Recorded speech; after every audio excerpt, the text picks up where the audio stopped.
Guys, आज की readings आपके लिए लाई हूँ कि मेरे जो भी व्यूवर्स यहाँ पर मेरी वीडियोस देख रहे हैं, ये कर्मा रीडिंग होगी मेरे व्यूवर्स को जिन्होंने भी हर्ट किया है, जिन्होंने भी धोखा दिया है आपको, जिन्होंने भी रुलाया है, उनका कर्मा क्या होगा, यूनिवर्स उन्हें क्या सज़ा देगा। ओके, तो देखिए यहाँ पर हर एक की अलग अलग एनर्जीज है ना। तो किसी किसी के लिए यहाँ पर यूनिवर्स ये कहना चाहता है कि सबसे पहले मैं आपको ये क्लैरिफाई करना चाहूँगी कि हम सिर्फ इसी जन्म में नहीं, हम जन्मों जन्म से कर्मा को लेकर आते हैं, है ना। ऐसा नहीं होता है कि इस जन्म में ये किया तो इसका कर्मा अभी ही मिलने वाला है, नहीं। शायद वो पेंडिंग भी हो जाता है। मतलब कर्मा रिलीज करते करते अगर आप भगवान के घर चले गए तो आधा कर्मा जो आपका बचा है तो उसे रिलीज करने के लिए आपको फिर से जन्म लेना पड़ता है और उसे हील करना होता है। ओके, तो देखिए कुछ कुछ व्यूवर्स को मैं यहाँ पर ये क्लियर करना चाहती हूँ कि जिन्होंने भी आपको हर्ट किया है, आपको धोखा दिया है, वो इसलिए है, उसका रीज़न मैं आपको बताना चाहती हूँ कि वो इसलिए है क्योंकि वो आपकी एक कार्मिक सोल है। ये आपके लिए एक कार्मिक लेसन था। ओके, तो उन्हें शायद कर्मा ना मिले।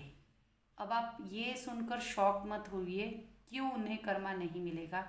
मतलब यहाँ पर कुछ ऐसे सवाल भी होंगे दिल में आपके चल रहे होंगे कि मेरे जो भी दुश्मन हैं उन्होंने मुझे हर्ट किया, मुझे धोखा दिया, मेरे साथ फरेब किया, झूठ बोला, तो वो तो बहुत खुश है, वो तो बहुत ठीक है, उन्हें भगवान क्यों कुछ नहीं कर रहा है। तो इसी का आंसर शायद यूनिवर्स ने यहाँ पर दिया है कि यूनिवर्स ये कहना चाहते हैं कि उन्होंने आपके साथ वही किया जो आपने उनके साथ पास्ट में किया था।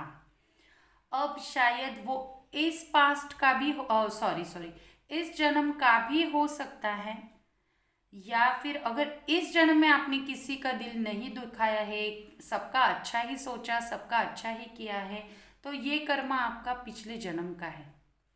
ओके, तो पिछले जन्म में आपने उनके साथ कुछ इनजस्टिस किया है तो वही कर्मा बैकफायर हुआ है। इस जन्म में वो आपकी एक कार्मिक सोल आपके कोई भी रिलेटिव बनकर आए हैं, या फिर कोई आपका दोस्त, कुछ भी कोई भी एक रिलेशन लेकर वो उन्होंने भी जन्म लिया है और बस लेन देन आपकी हो रही है। ओके, तो यहाँ पर बहुत क्लियर सा मैसेज है कि एक गिव एंड टेक की एनर्जी है ना। तो जो आपने दिया वो आपको रिटर्न हो रहा है।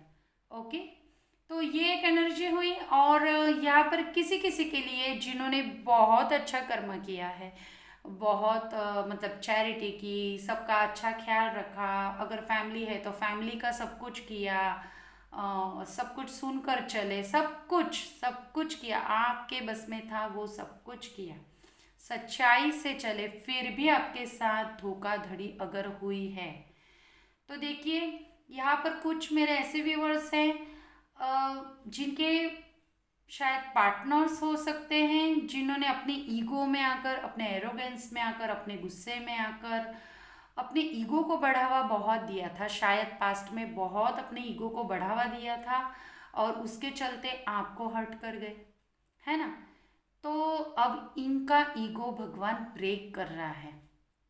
अब वो कैसे, शायद उन्हें फाइनेंशियल लॉसेस हो रहे हैं, शायद उनकी फैमिली उन्हें मिसअंडरस्टैंड कर रही है, शायद मतलब समाज के लोग भी उन पर कलंक लगा रहे हैं, किसी बात को लेकर थू थू कर रहे हैं, ब्लेम गेम कर रहे हैं। ओके, तो ये सारी खिचड़ी उनकी लाइफ में चल रही है और जिन कारणों के वजह से इनका भी ईगो ब्रेक हो रहा है, इनको भी समझ में आ रहा है कि मेरी ईगो के चलते मैंने क्या कुछ खो दिया है। ओके, तो यूनिवर्स डंडा मारना चालू कर चुकी है ना। तो आपका हार्ट ब्रेक कर दिया होगा किसी ने, तो उनका भी हार्ट ब्रेक होने वाला है और बहुत ज़्यादा होने वाला है। अगर आपका 9% था तो उनका 20%, मतलब आपके आपसे भी कई ज़्यादा, कई गुना ज़्यादा, है ना। तो उनका भी भगवान उसी तरह का हाल करने वाला है, उनके दिल को भी वही चोट लगने वाली है जो चोट उन्होंने आपको दी थी। ओके, लोग उनकी डिसरिस्पेक्ट करेंगे, कोई उन्हें समझने वाला नहीं होगा। ओके, क्योंकि उन्होंने आपकी रिस्पेक्ट कभी की ही नहीं थी। अब लोग उनकी रिस्पेक्ट नहीं करेंगे। जिन लोगों के वजह से उन्होंने आपको मान सम्मान नहीं दिया, आपको वो दर्जा नहीं दिया, अब वही लोग उनकी डिसरिस्पेक्ट करेंगे। अब वही लोग उनके लिए भला बुरा कहेंगे। ओके, तो ये थी आज के कर्मा रीडिंग। फिर मिलते हैं। Bye bye.